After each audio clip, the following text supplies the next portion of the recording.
Welcome back to Yang Daily. I'll be your host, Alex Cheney, bringing you all the Yang news you need to live your life right. Another long one today. This will be mostly covering the debate, but there are other important issues mixed in. Let's get to it. Shout out to our Tier 3 patrons, Peter Park and Shay Meehan, as well as all our other patrons. Could not do this without you. As expected, the misinformation got off to a roaring start before the debate even began, with right-wing Facebook and QAnon groups spreading a video clip and falsely claiming it showed Biden wearing a wire. It was a shirt crease. Who knew we'd all been wearing wires the whole time? That, of course, did not stop Trump from sharing it on his own Twitter feed. And that pretty much set the mood for the night. As I expected, Trump used the debate as a platform for spreading his misinformation lies, dodging questions, launching personal attacks, and constantly interrupting and talking during Biden's time, to the point that Wallace spent many minutes of the debate telling the president to shut up, like over and over and over again, and he just kept talking. Even Biden told him to in those exact words at one point. Another representative moment was when Biden delivered a clearly rehearsed speech about Trump dishonoring and allowing bounties on our troops, only to have Trump turn around and reply with, "Your son's a crackhead." It's the sort of moment that seems ripped right out of a parody and would be hilarious if it weren't real. It's also the sort of moment that you really wish Yang were there instead. He would have taken that and launched right into a speech about how drug addiction is a real problem that millions of Americans are suffering from, and what we can do to help them. Biden did take a slice of that by looking directly into the camera and saying that this isn't about his kids or Trump's kids, it's about your kids, which was a really good line. I wish he'd done that all night long, treat Trump as the child that he is, let him scream at the kiddie table, and then talk directly to the American people about how you're going to make their lives better. That's what people want to hear. And Biden does have policies that people really want, like democracy reform, campaign finance reform. Everybody wants that. And yet I never hear him talk about it, even though it's in his policy platform and he has fought for it throughout his entire career. Why are you not campaigning on that, Biden? Trump is there largely because he was the guy saying, "I'll get rid of corruption in Washington." You have a policy that actually does that. Tell people. Anyway, it's not to say that Biden was all good in the debate. He came off very weak at points and had no defense for several attacks, mostly about his son. Biden did hammer Trump on a few important points, like the abhorrent handling of the pandemic, and referencing Trump's blasé "it is what it is" remark by saying, "It is what it is because you are who you are." Sidetracking for a moment, a new study shows that Europe's cumulative excess mortality rate from March to July was 28% lower than the US rate, directly contradicting Trump's lie that Europe's rate is 33% higher. Excess mortality refers to deaths beyond what is normal for a given time period in a given place. This means about 60,000 lives could have been saved if the US had been managed as well as the average in the EU. But really, we should have been even better than that. We had 3 weeks longer to prepare than the EU did, including benefiting from their firsthand knowledge of the virus. We have a younger population than they do, and we have lower population density. Overall, we had a large advantage and still managed to fare far worse. That'll happen when you have a president who is actively suppressing pandemic response efforts. Back to the debate, it was mostly a mockery, mostly Trump slinging BS and Biden parrying and counterattacking, unfortunately stooping to Trump's childish level at times. Crystal Ball summed it up pretty well, quote, "watching some failed state crap." Or Radio Free Tom, quote, "This was not a debate, it was a sustained attack on the American system of government by the President of the United States," end quote. Yang had a lot of good weigh-ins as well. I'll just run through my favorites real quick. He said, quote, "We all deserve something for sitting through it, maybe $1,000. Trump actually runs the government that controls the U.S. Forest Service. Trump saying that there was more unrest under the previous administration is a strange statement. Trump saying he's paid millions in taxes and also that he's smart and pays no taxes is a tough needle to thread. Americans know he hasn't released his taxes for a reason. Joe talking to the American people is the right approach. I think Joe won, but it felt like America lost," end quote. It sure as hell felt like a loss for America to me. You can also view Yang's CNN analysis below. John on Twitter probably had the most uplifting outcome from the debate, saying that his friend's response to watching it had been to text him the phrase, "Hold me to my word, I want to be boots on the ground for Yang 2024, end quote. I like that attitude. As for winning, Yang said, quote, Donald Trump needed a catalyst and he didn't get it, end quote. The betting odds in the presidential debate swung 6.5 points toward Biden since the day before. That's probably about as good a measure as any. The polls I saw also heavily favored Joe, for what that's worth. The reason for that is in the few important points we'll discuss now.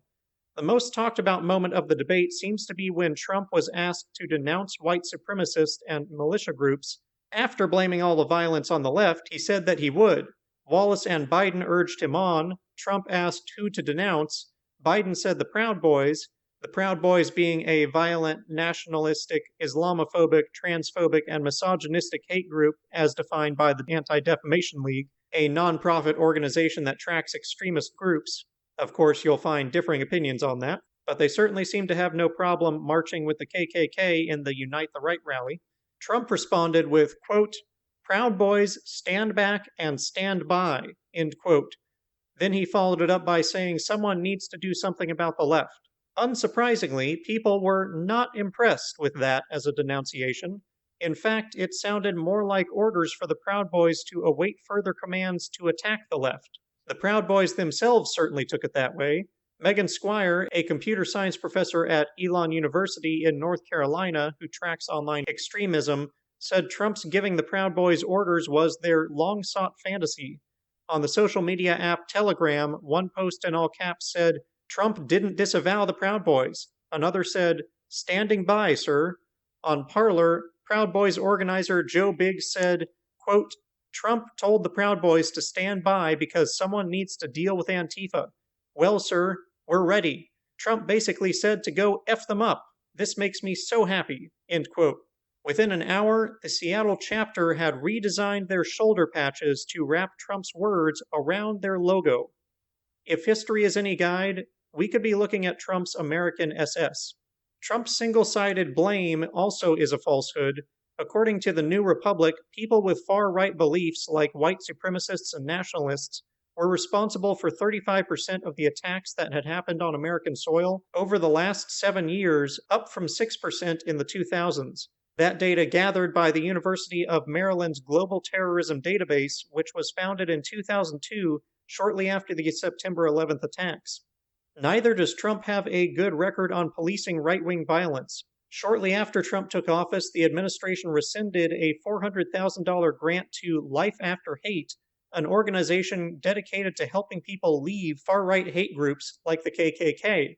The Department of Homeland Security also backed out of an $867,000 grant promised to researchers at the University of North Carolina who were developing a program to stop young people from embracing ideologies like jihadism and white supremacy. The Office of Community Partnership, an arm of the DHS, whose mission is to prevent violent extremism before it begins, had administered those grants. After Trump took office, its name was changed, its staff was cut in half, and its budget was slashed by more than 85%. This matches perfectly with all the rhetoric we've heard from Trump, which always demonizes the left and ignores or celebrates violence on the right. Minutes after that disaster, Trump was urging his people who are poll watchers to go to voting locations across the country to watch the polls and defend the ballot from Democrats trying to cheat. He then referenced an incident in Philadelphia saying his poll watchers were not allowed to observe early voting. That would be because he does not have registered poll watchers in Philadelphia. You see, Trump does not acknowledge that it is illegal to have random people hanging out in polling stations or elsewhere around ballots due to the risk of voter intimidation and interference with poll workers or ballots. Instead, Trump and his people are once again spreading misinformation that encourages people to commit crimes. In a recent campaign ad, Trump Jr. called for an army of able-bodied men and women to watch the polls on Election Day. Quote, we need every able-bodied man and woman to join the Army for Trump's election security operation. We need you to help us watch them, end quote. RNC Chief Counsel Justin Reimer says, quote, Their main job will be looking for any irregularities that might be used as evidence in later legal challenges, end quote. Republicans are recruiting an estimated 50,000 voters to act as poll watchers, except that you can't legally have that many poll watchers. Polling stations only allow one registered poll watcher from each party, and they must go through training. What Trump's campaign is really doing here is encouraging exactly the kind of voter intimidation and harassment that triggered the consensus decree, which the courts recently allowed to lapse. As we discussed previously, the consensus decree was developed after Republicans exercised voter suppression using off-duty cops to intimidate voters. Even the knowledge that a bunch of Trump supporters, many likely armed, will be hanging out at the polling stations may dissuade some voters from attending at all, will likely scare off some others who do attend, and Trump's misinformation around what they will be allowed to do will certainly result in interference with poll workers and delay the ability to vote. He is looking for maximum disruption, suppression, and excuse to intervene. But that wasn't the most important indicator of the stark contrast on commitment to democracy, the most fundamental pillar of American society. When asked if they would pledge to not declare victory until the vote is confirmed by independent sources, Biden committed unequivocally, saying, quote, "When all the votes are counted, that'll be the end of it. If it's me, that's fine. If it's not me, I'll support the outcome. And I'll be a president not just for Democrats, I'll be a president for both Democrats and Republicans," end quote. Trump, on the other hand, launched into his call for illegal poll watching and the Philadelphia BS, and then said, quote, "If I see tens of thousands of ballots being manipulated, I can't go along with that," end quote. Which, of course, he will claim is happening because he's already called all mail-in ballots fraudulent. In another question, Wallace asked what each candidate will do to ensure a safe and fair election. Biden gave one of the best answers of the night, laying out how people should plan for how they will vote as early as possible, that we need social distancing and legitimate poll watchers, debunking mail-in voter fraud, and most importantly, said that he will abide by the outcome of the votes. Trump, on the other hand, immediately launched into a conspiracy theory about wiretapping, went straight from that into his voter fraud conspiracies, including saying, quote, "This is going to be a fraud like you've never seen," end quote. Sounds like a promise. Twice, Biden committed to free and fair elections, and twice, Trump rejected them. When one candidate supports democracy and the other opposes it, the choice should be crystal clear. It is that simple. Bill Kristol put it well, saying, quote, "If you take anything from Tuesday's debate, it should be this. The President of the United States' re-election strategy is to claw his way to victory after the fact by using the courts to throw out votes that have been cast for his opponent." End quote. It's never been more clear that America is in a fight for its life. But bear in mind, even if we can get rid of Trump, that's only the beginning. The widespread support for the authoritarianism and conspiracy theories he's offering is the problem. How we got here is a conflagration of a broken democratic system that makes government serve special interests and feeds partisanship, a loss of trust in journalism overtaken by profit incentives, and an economy that leaves people desperate, stupid, and uninformed. Lacking civic and social history as well as logic education also doesn't help. This powder keg has been building for decades. Trump was just the first presidential candidate willing to light the match and fan the flames. We have a lot of work to do to save democracy and our other American freedoms. All right, let's lighten up a bit with some other news. I haven't had time to listen myself, but Scott recommends an episode of the podcast Think with guest Justice Harvard, what a name, which is about America's belief in meritocracy, its origins, and how it leads directly to the belief that we deserve everything that happens to us, whether good or bad. If Scott recommends it, that's good enough for me. Qasim Rashid, Kumail Nanjiani, and Yang will be talking about being the first in their spaces, sharing bold and innovative ideas, and building a future of more opportunities on October 6th at 7:30 p.m. Eastern. Link to sign up below. Wikipedia is hiring a director to help fight disinformation on Wikipedia and other Wikimedia projects. Protecting content integrity has always been core to the community, but a more focused response is needed to defend the projects now. You couldn't ask for a much more important job than that. If you have related experience, sign up at the link below.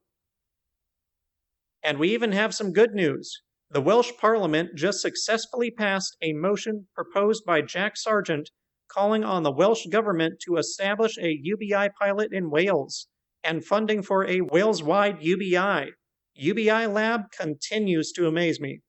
Finally, the Stanford Basic Income Lab has developed an incredible new UBI overview and research exploration tool that branches out into different benefits and concerns of UBI with explanations and information on each, making it very easy to explore the topic of UBI in general. Trust me, you want to check this out and bookmark it. The writing is certainly a bit dry, but we've been needing a tool like this for a long time. I wish we had the same thing for Scott's articles. And that'll do it for today's Yang Daily. Bookmark and share the excess deaths thread, Biden and Trump's answers to the democracy questions, the Wales UBI motion, and the Stanford UBI tool. Help recruit other organizations to the cause and get everyone to sign the UBI petition. Flood Congress and Trump with calls, tweets, and letters using the Resist Bot or Income Movement easy contacts below. If you need help, consult Humanity Forward, the Income Movement Aid Database, the Mission Asset Fund, United Way, or the H3 podcast thread. And don't forget to Yang Daily.